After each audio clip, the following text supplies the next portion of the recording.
setting sail on a new 30-minute journey across beautiful Belmont Park on the first day of fall. It is Belmont Insider right here on MSG Plus. We're glad you're settled in as we spring out of the starting gate on a gorgeous first day of autumn. It's Richard Migliore, the MIG, Jason Blewitt alongside from our third-floor clubhouse studios, and I've always liked getting back to Belmont this time of year following 2 dark days. Oh, yeah, and you just what you said. Picture perfect weather. It doesn't get much better than this. It's glorious. Colors are just starting to splash around a bit upstate New York. Hockey season's right around the corner, and we still got great thoroughbred racing. Life's good. And we have got news tonight, Richard, on the show. Let's get right into it. Rajiv Mirage tweeting out some good news, and this has been a long road back, and it will continue to be a long road back for Rajiv Mirage. But he saw his doctor today, and as Raj tweeted out, he said the fractures are healing well, and they're stable, can leave the house and walk as tolerated, still restricted to no bend or no lifting, but the doctor did say he will ride again. He's got to wear a brace over the next few months. Yeah, I mean, it's still a long road for Rajiv. The good news is that everything is progressing well. He didn't and doesn't need surgery, which is huge. Once they start with surgeries, then it's dicey which way it can go. Rajiv will be back. That's the good news. He's just got to be patient. And Raj, just because you can walk around that doesn't mean you got to go walking 10 miles the first day. It's easy to get caught up in just wanting to do more because you're starting to feel better.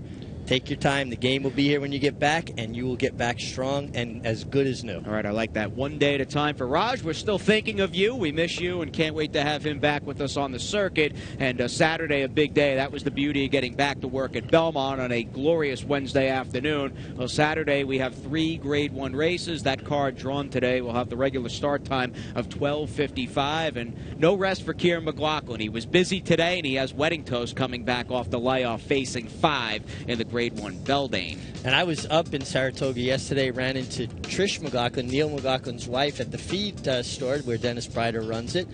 And she was talking about Wedding Toast and how good Wedding Toast is doing. So if you had any misgivings about the layoff at Wedding Toast, well, you got a full endorsement here that she's doing well, and you know she loves Belmont Park. Oh, she was dynamite in the Ogden Phipps in front of 90,000, and she's a tick above even money on the line. The major story, in addition to Wedding Toast coming back off the layoff real fast, Carolina facing older horses. And we know Carolina loves Belmont Park. Think about her acornal she overcame there, but it is a step up. You have to take on elders, but I guess they'll find out where that puts her heading to the Breeders' Cup Distaff. And Todd Pletcher will see plenty of action. He leads the nation in purse money won and victories for 2015. He has got his talented sprinter Rockfall, who can stake his claim as the country's leading sprinter heading into the Breeders' Cup. One of my favorite races all summer, the Grade 1 Alfred G. Vanderbilt, when he got the nod over a very stubborn, the Big Beast. Yeah, this was a tremendous effort by both the winner and the runner-up. Big Beast, Johnny Blasquez lost his whip. Don't know if he could have went any faster if he had it. Rockfall and he, though, were extremely game, and that photo could have went either way, but Rockfall, I think you're right. I think he has staked his claim to be the leader of that division. 2-5 on the line for a barn that won the Vosburg in 2000 with Trippy and came back in 2001 with the talented and late Left Bank. Let's wrap up the Grade 1 action on Saturday with our little mini preview with Chad Brown, and he is second in the nation behind First Money Won regarding Todd Pletcher. He's second behind Todd Pletcher, and he will send out a 3-pronged attack in the Joe Hirsch Turf Classic, Big Blue, Slumber, and Shining Copper. It's interesting. Shining Copper was originally meant to be a rabbit, and he is a rabbit, and he's doing his job, but he's a rabbit that garners respect. If you leave him alone, the rabbit just might lead them on a merry chase. So he's an extremely effective rabbit because you have to respect him enough to go after him, and that sets it up for his closing stablemate. He's the most talented rabbit, you could say, since Bugs Bunny. How do you like that?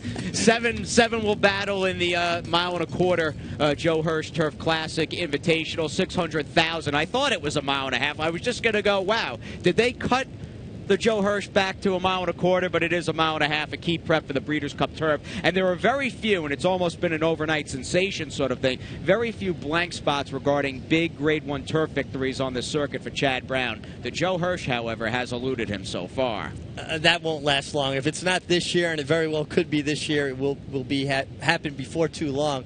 The guy just has an embarrassment of riches.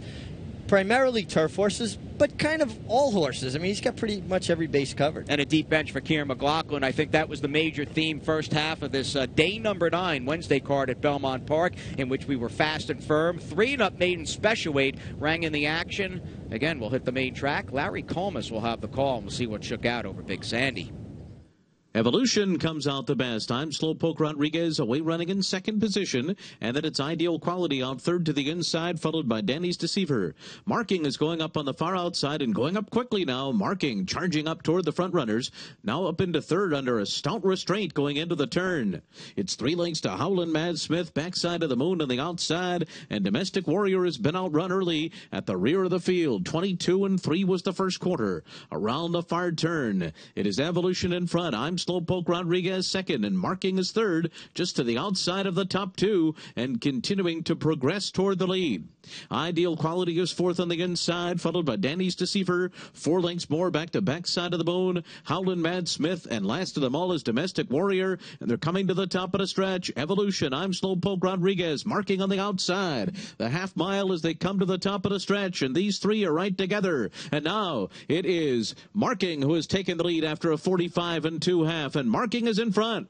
And Marking is opening up to lead by 2. Danny's Deceiver has moved up into second, and they're followed by Ideal Quality in third. It is Marking.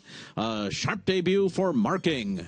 Wins it by 3 over Danny's Deceiver, and then it was Ideal Quality and backside of the Moon. Colt by Bernardini made his debut. He was tipped out all over the place first time out about a month ago at the Spa. Flipped in the gate, was a bad actor, was a late scratch.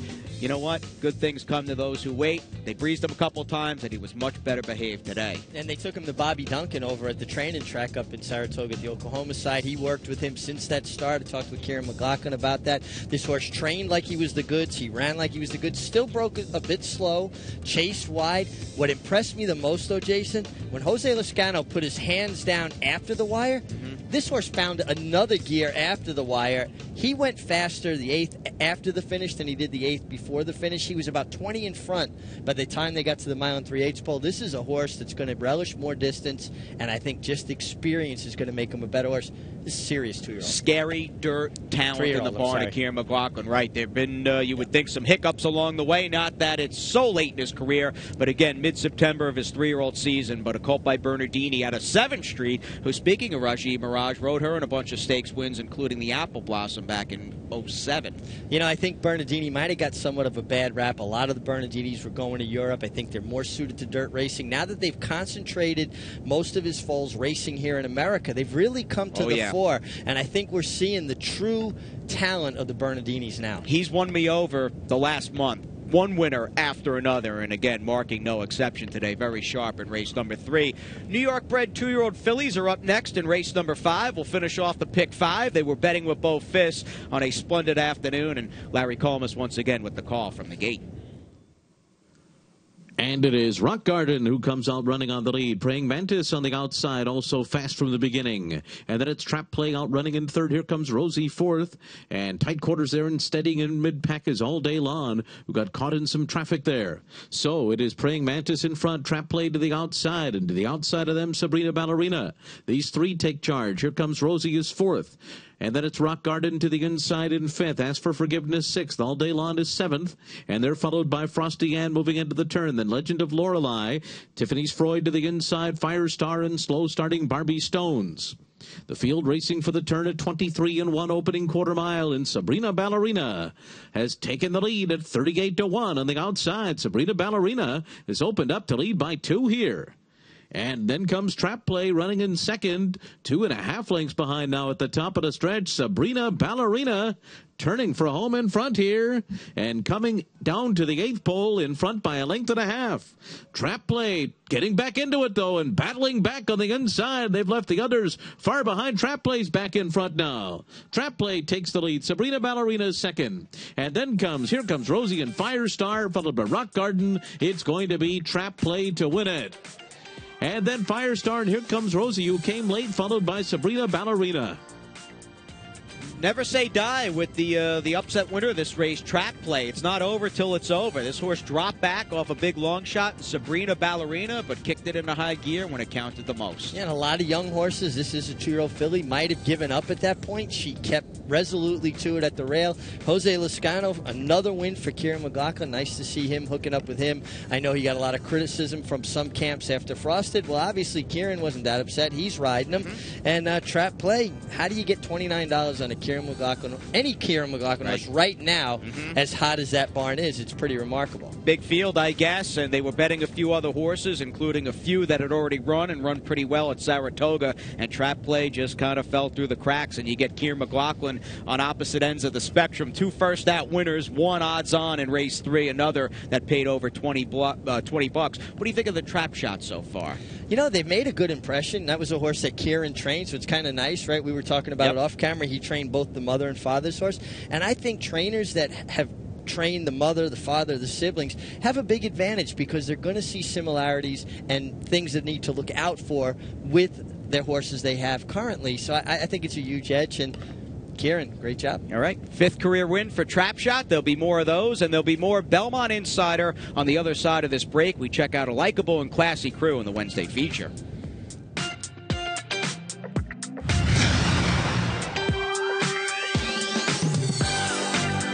The new Parks Fall Festival will double purses for each of its 32 live racing days. What an opportunity for Pennsylvania breds. In an open maiden special, PA breds will run for over $100,000. So be there at Parks in the fall.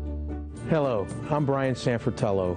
Last year, we paid $33 million to PA breds in the form of breeder awards, owner bonuses, and restricted race purses. Our Equine Coalition Group is united in the pursuit of making sure that we receive every dollar we deserve. And that's why our Racehorse Development Fund has been constant in the past 4 years. Please go to our website at www.pabred.com or give me a call at 610-444-1050.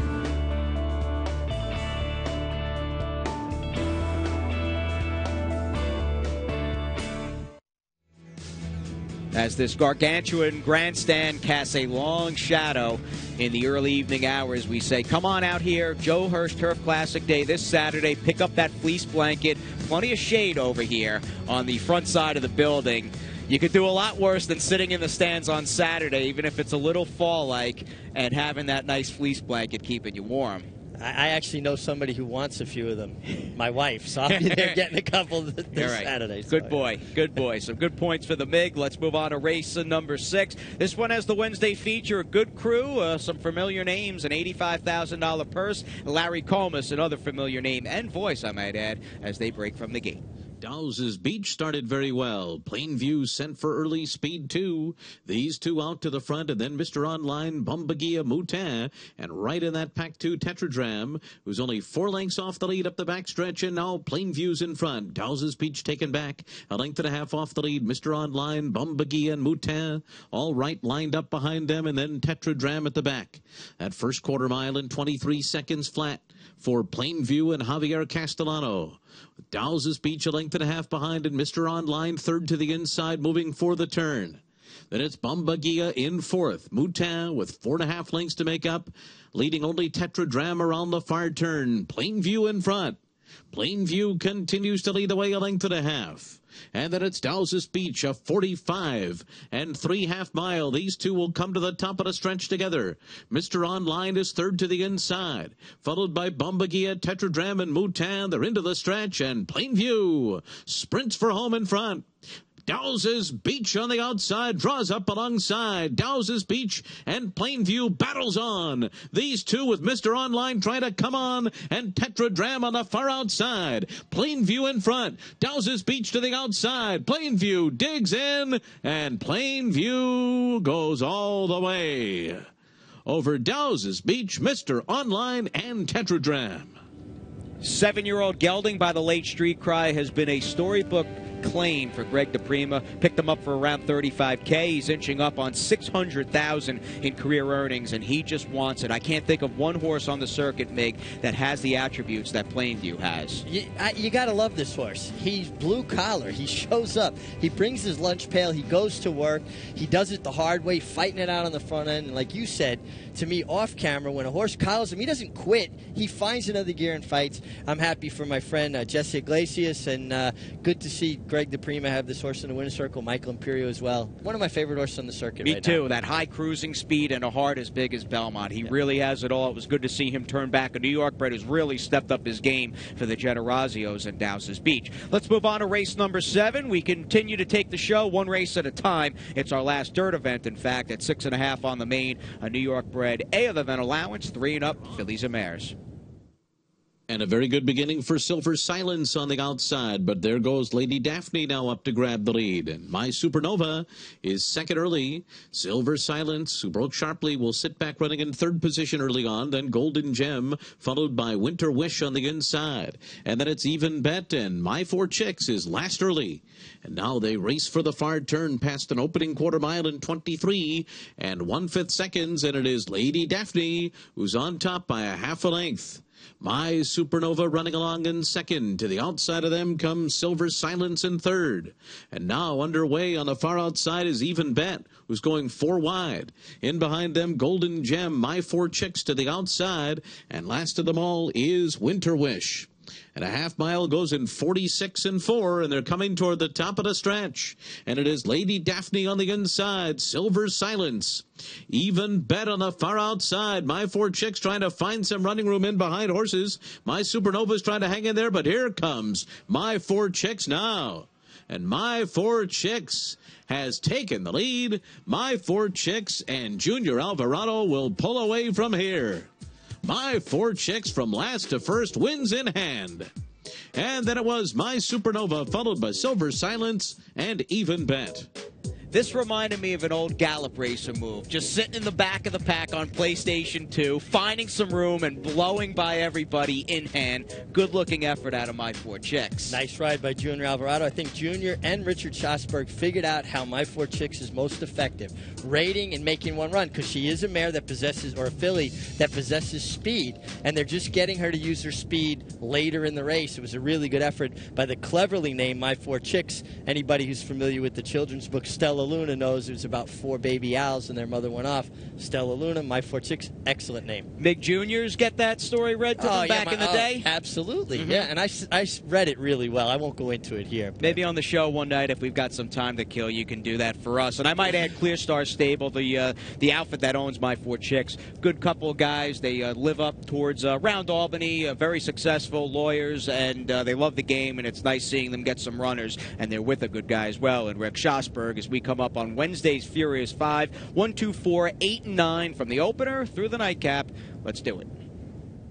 So they're coming toward the top of the stretch, past a half mile in 44 and 4/5 seconds. Regal Minister, Sold the Freud, and to the outside, Be a Hero coming to confront them, and America's Guest is on the charge from fourth as they come into the final furlong. Sold the Freud in front. To the outside, Be a Hero. America's Guest continues to gain. Then Regal Minister on the inside, but it's Sold the Freud. Sold the Freud will do it. And then it was Be a Hero, America's Guest, and Regal Minister.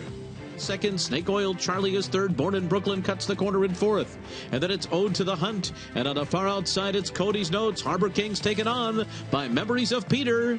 Memories of Peter and Harbor King. The Grays are 1-2. Memories of Peter on the outside in front. Harbor King tries to battle on, but Memories of Peter's just too good. And Memories of Peter and John Velasquez pull away to win it by 2 over Harbor King. And then it was Ode to the Hunt third, followed by Snake Oil Charlie. They come toward the top of the stretch, and it is day 6. Day 6 turning for home in front. Leads the way a length and a half, but the pack is closing in. Here's Picotza. Picotza with a rush on the far outside. Now up and after the lead. And then it's Skill Not Luck, followed by Moon Over Cusco and Riviere de Lou with late running room on the outside. But it's going to be Picotza. Picotza won it. And then it was Skill Not Luck, Riviere de Lou, and Moon Over Cusco. Forever for Always now takes over.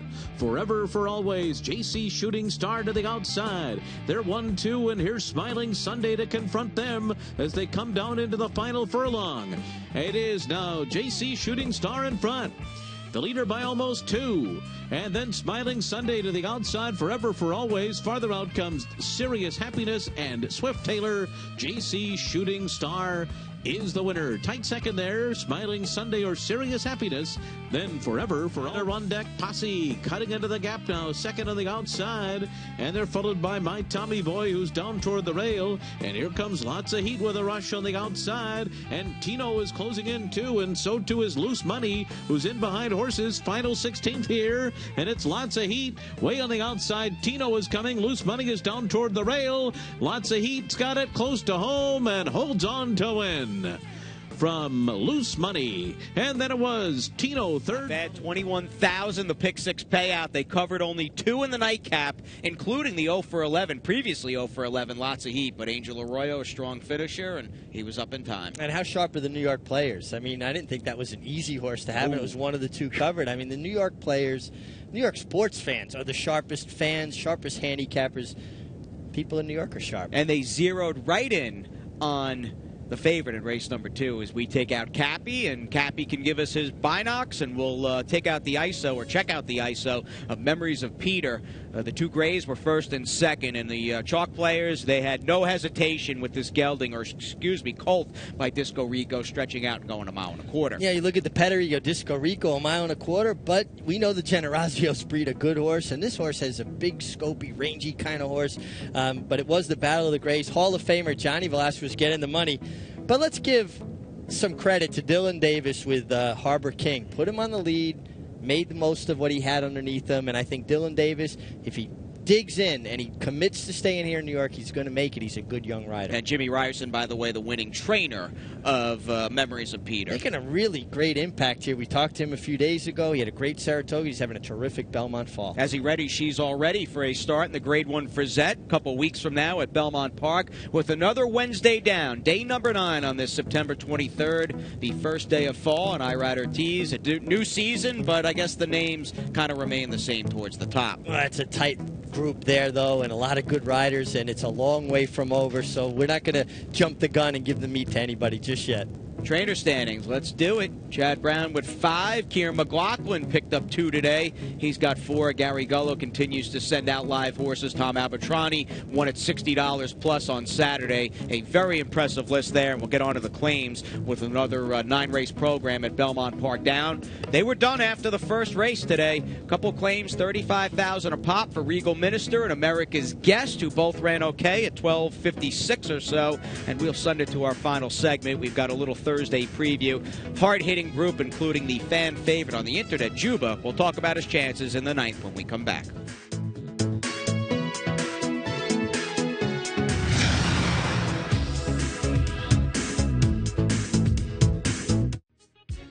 Tonalist out for a potential repeat in the Jockey Club Gold Cup. There he is, foreground, a Belmont and Gold Cup winner. He'll be back, one of the stars, the many stars running on Super Saturday here, October 3rd. Yeah, and I'm looking to see Tonalist rebound. We know he's talented. He's been somewhat unlucky this year. You know, a couple of tough trips, but you know he's talented. It'd be the right time to get back on track. All right, let's move ahead. Race number 9. We have 10 races here tomorrow. Regular start time at 12:55. A couple steeplechase races ringing the program. Later, the great Juba, as we go back to Wood Day, he'll try to get it done for Jimmy Jerkins. Juba's talented. Juba, unfortunately, keeps drawing towards the inside. In his last 3 starts, he hit that post 1 or 2. He gets post 1 again tomorrow. That puts him under the gun. He doesn't get into the race the right way. We're looking at him win here at Aqueduct when he was drawn more towards the outside, and he got into the race properly. I think he has problems because he's drawn inside again. Saturday's charm was gigantic. He's got back class, and he was very good in the race we're looking at off the claim for David Jacobson. Yeah, huge. And there is some speed in here, but I don't know the kind of speed that you would like to see for him to use that great late run. Look at the fractions he's been running into. He's not going to get that pace scenario tomorrow. And at closer look, Juba might just make the lead easily in here from the rail. How about Notorious for Wesley Ward? And Kieran Fallon, if I'm not mistaken, listed to ride this horse. He's listed to ride, but I just read an article where it said Kieran Fallon was heading back to England to ride Saturday. Is he really going to ride here Friday? be looking for a change of rider, most likely there. The horse hasn't done really anything wrong. He's got 2 wins from 3 starts. But another horse that looks like he'd benefit from pace, and I just don't see an abundance of pace in this race. We do have an abundance of talent and foresight, though, as we send it to Andy and Maggie with Thursday's plays. Thanks a lot, guys. 10-race card on Thursday begins with a couple of races over the jumps. Race number 9 is where I'm going to head, and one of my favorite horses is running in race number 9, and that is the one Juba. And I'm not picking Juba. I never pick Juba. Why should I start now? Juba does appear to be the controlling speed in this race, and he is going to take a lot of beating, and I will not deny it.